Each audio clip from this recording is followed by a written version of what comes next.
ஒரு ஜமாத்தில் நான் இருக்கிறேன், அந்த ஜமாத்துக்கு ஒரு பேர் இருக்கு, உதாரணத்துக்கு சொல்கிறேன், அந்த ஜமாத்தில் நான் உறுப்பினராக இருக்கிறேன். இப்போ நான் என்ன செய்யணும்? என்னுடைய கடமை என்ன?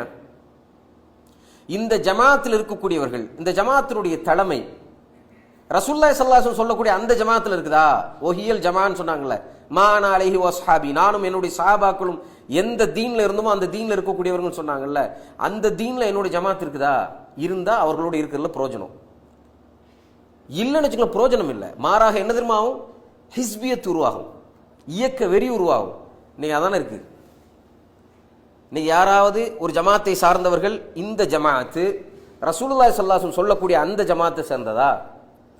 நம்மளுடைய தலைவர்கள், நம்மளுடைய பைலா, நம்மளுடைய வாட்டவர் இந்த இயக்கத்துக்கு இருக்கக்கூடிய விஷயங்கள் எல்லாம் மா அனா அலைஹி வஸ்ஹாபி நபி ஸல்லல்லாஹு அலைஹி வஸல்லம் சொன்னாங்கல்ல, நானும் என்னுடைய சஹாபாக்களும் இருக்கக்கூடிய இந்த தீன் இல்ல, இந்த அக்கீதாவுல, இந்த நடைமுறையில இதெல்லாம் இருக்குதா அப்படிங்கிறது என்னைக்கா நம்ம வெரிஃபை பண்ணியிருக்கோமானா இல்லை.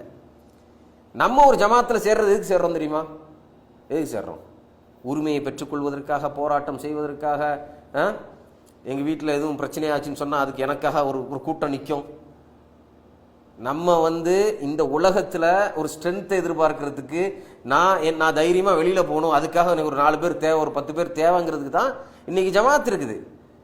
அல்லாஹ் பாதுகாத்தவர்களை தவிர